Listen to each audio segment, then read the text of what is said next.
Agrodebate de volta nesta quinta-feira, dia 30 de outubro, para falar sobre acordo entre Estados Unidos e China, né? Aconteceu, por mais que não teve aí, de fato, uma assinatura, por enquanto só no fio do bigode, a conversa entre os dois, e eu acho que, inclusive, esse é o ponto-chave desse acordo aí.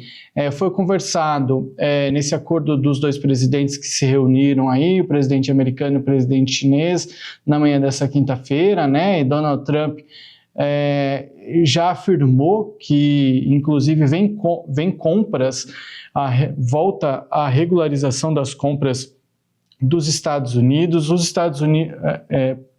da soja americana, né?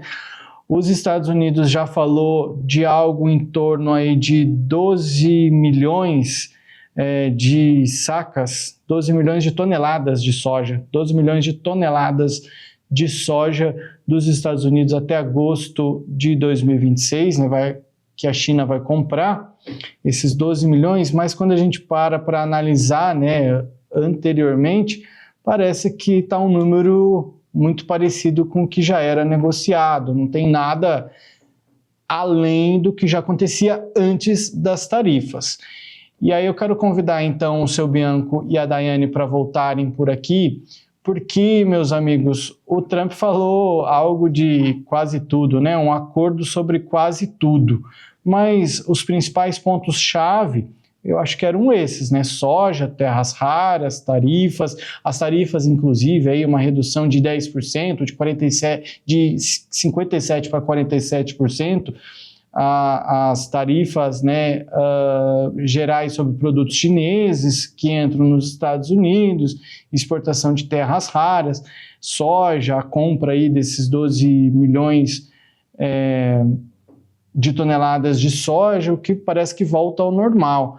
Parece que é só uma regularização, seu Bianco, do que acontecia antes da guerra tarifária. E Trump parece que sai perdendo nessa, porque o que ele ganhou no final das contas?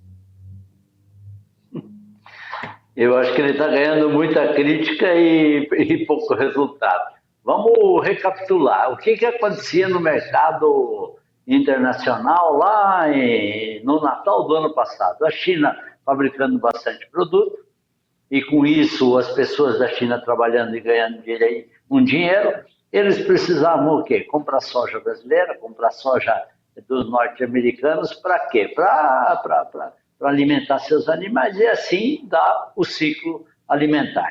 Trump tomou posse, começou taxação, porque a China está entrando com muito celular aqui nos Estados Unidos e não vamos aceitar o celular, vamos taxar o celular. Tá bom. Achando que não haveria uma contrapartida. A China disse, tá bom, mas para vocês fabricarem avião de vocês precisam de matéria-prima que é das nossas terras raras. Então eu não vou mais fornecer, não vou mais vender para vocês isso também, e daí vocês também padecem. Aí os Estados Unidos disseram, bom, os navios de vocês, nós vamos taxar os navios de vocês, vamos cobrar um imposto para vocês virem aqui. Aí a China disse, então nós não vamos mais comprar soja de vocês. Foi armada toda essa confusão que eu acho que no começo do ano que vem vai voltar tudo a estaca zero, igual você mesmo disse bem agora, voltar tudo à normalidade. Vamos comprar, tanto brasileiros como norte-americanos, vamos comprar produto chinês. Por quê? Porque eles têm qualidade. Eles precisam comprar soja brasileira e norte-americana. Por quê? Por causa da segurança alimentar. E tudo vai seguir como era no final do ano passado, sem muita mudança. Apenas então, somente, foi criada uma grande confusão no ano inteiro, que só deu conversa, barulho e prejuízos, né? Porque teve muita gente que teve muito prejuízo com esse tarifaço. E, infelizmente, por causa de uma ideia de um presidente dos Estados Unidos, que talvez pensando em dominar o mundo, ou simplesmente pensando que os Estados Unidos eram somente eles e que eles mandam tudo no mercado. E hoje o mercado mundial não está para principiantes. Tem muita gente, o povo chinês é muito inteligente e muito negociador. O senhor acha que ele perde credibilidade com isso, com essa guerra que não rendeu para ele? Muito, perdeu muito. Perdeu com o eleitorado dele, o eleitorado dele que teve muito prejuízo, teve muita gente que, entre aspas, quebrou, foi à falência ou teve muito prejuízo e perdeu no mundo inteiro, porque ele diz, os discursos deles, sempre tem esses políticos, eles fazem discurso político. Eles nunca, entre aspas, eles nunca dizem que perderam, nunca admitem que perderam. Mas quando uma nação tem um prejuízo do tamanho que os Estados Unidos tiveram, e os outros países também, porque teve muito prejuízo no mundo inteiro. Ontem mesmo, ou ontem, a gente comentou que a industrialização brasileira está caindo e caindo muito. Por que está caindo? Porque os industriais estão com medo de produzir e não tem para quem vender. E por que tem esse medo? Em virtude justamente desses tarifaços. Daiane, nossa analista de negócios, a gente acabou de passar no começo do programa, você falou inclusive, né? A gente acabou de viver isso, esperava mudança de preços, não viu muita coisa, então no final das contas o que a gente pode esperar é nada? Jussara, exatamente isso que a gente vê, que o mercado muitas vezes se aproveita dessas notícias, né? E a gente que achou que deveria se aproveitar de forma positiva, não tivemos proveito, né?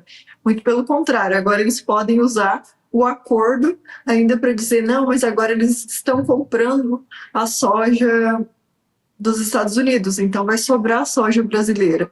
E aquela velha história, né? E uma coisa que o seu Bianco falou, que era algo que eu estava pensando, é que veio todo esse tarifaço, tiveram inúmeras repercussões, falas, né, preocupações, comentários, mas no fim das contas não serviu de nada. Exatamente isso. Eles ainda vão ter que voltar atrás. A gente vê que o Trump ele não admite realmente que estava errado e ele continua com essa postura dele firme, só que realmente sem credibilidade, né? Porque a gente tem que medir as consequências dos atos. Porque a gente, como produtor, fica imaginando os produtores norte-americanos que estão com o estoque lá desde a última safra guardado. Imagine a situação deles. Um produtor que está lá com a sua safra guardada certamente não está apoiando mais o Trump, ou está bem receoso com ele, né?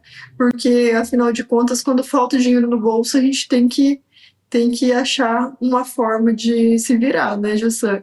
E então, se a gente teve problemas nem parecidos aqui no Brasil, imagine nos Estados Unidos, né? Que a gente achou que com certeza a falta de acordo deles traria um benefício monetário para a gente, melhores preços, né, condições melhores, o que não aconteceu também. Então, todo mundo saiu numa pior no fim das contas. Brasil não saiu prejudicado, mas também não ganhou nada. Agora, o nosso receio é que possa perder com um novo acordo. Seu Bianco, eu fiquei curioso porque no site da CNN Money deu bastante destaque para a fala do presidente americano que o acordo foi sobre quase tudo. E aí eu fiquei pensando, o que é que faltou? Porque parece que o que faltou aí foi de fato a assinatura de algo, apesar de que para Trump também, um documento também ele pode rasgar e falar, deixa para lá. Mas o que faltou, será que foi isso? Tem algo mais a ser tratado? Ou será que Trump ainda tem uma carta na manga, talvez, aí, por isso que foi um quase tudo, na sua opinião? Joção, acho que só faltou assinatura. O quase tudo é vírgula, para se deixar alguma coisa assim, um espaço. Vocês não trataram de determinada a polêmica. Só a vírgula. Conforme a Daiane falou também, o Trump saiu perdendo e perdendo muito. Tanto é que ontem a gente comentou aqui que ele perdeu no Congresso 5 senadores dele, né, a votação do Senado para que caísse essas tarifas no Congresso dele lá, ele perdeu. E teve 5 que eram partidários dele que votaram contra. Então, você veja bem, ele está perdendo até politicamente, perdendo espaço politicamente. E, além disso, ainda ele tem lá o STF deles, que pode ainda julgar e que também ele pode perder. Então, ele está sentindo e está vendo que a maré não está muito boa para o lado dele. Ele argumentando, que nem você disse, ele simplesmente vai dizer que está faltando quase tudo que a gente acertou, simplesmente para ter uma válvula de escape. Daiane. E olhando essas falas do Trump, né, quase tudo e uma super quantidade, ele gosta, assim, de enfatizar muito, em trazer grandeza para as coisas, né, e às vezes nem foi isso que aconteceu, então também não dá para valorizar tanto.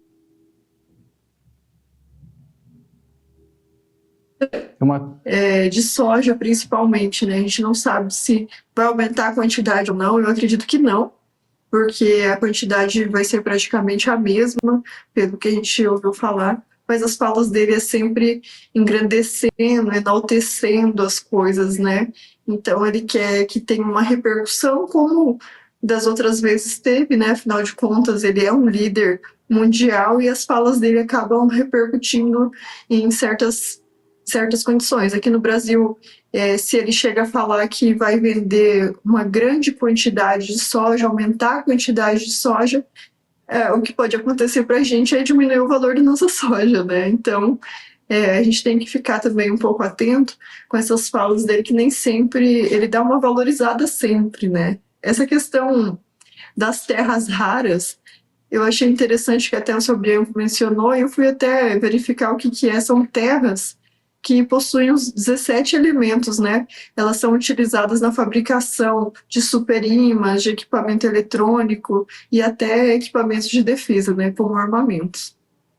A China detém 70%, né? Quase majoritariamente o mercado dessas terras exploradas, né? Então, a China tem muito interesse, os Estados Unidos também, mas no final das contas vai mostrando aí o quanto cada um pode. Trump até falou de Xi Jinping, da sua postura dura, então eu acho que ele tentou bater de frente, os dois sendo durões, e no final das contas venceu quem tem mais cacife, né? Quem tem mais aí, ó, mais poder, o dinheiro nem tanto, né? Mais poder, a China com a sua população e tudo mais. Então, Trump, inclusive, perde credibilidade com seu eleitorado, no mundo afora, e eu acho que no fechamento disso tudo também me leva a entender que a gente deve falar até menos dele por aqui, porque a gente percebeu, no final das contas, que isso aí é só falácia, né? Tudo fala, diz que me disse, no final das contas, volta tudo ao normal. Isso aí, olha só o impacto do Trump até aqui no Brasil, viu? Meus amigos, mais um intervalo comercial. Daqui a pouco a gente volta a falar com vocês. No próximo bloco a gente fala da pecuária brasileira, que é exemplo, modelo de sustentabilidade, mas cobra equilíbrio no plano clima, que pede demais, muitas vezes não dando conta para o produtor aí resolver tudo que é exigido. E, além do mais, o Brasil lança a Iniciativa Global para a Recuperação de Áreas Degradadas durante a COP30. Vamos falar sobre esse projeto que é bacana. O intervalo é rápido, voltamos já.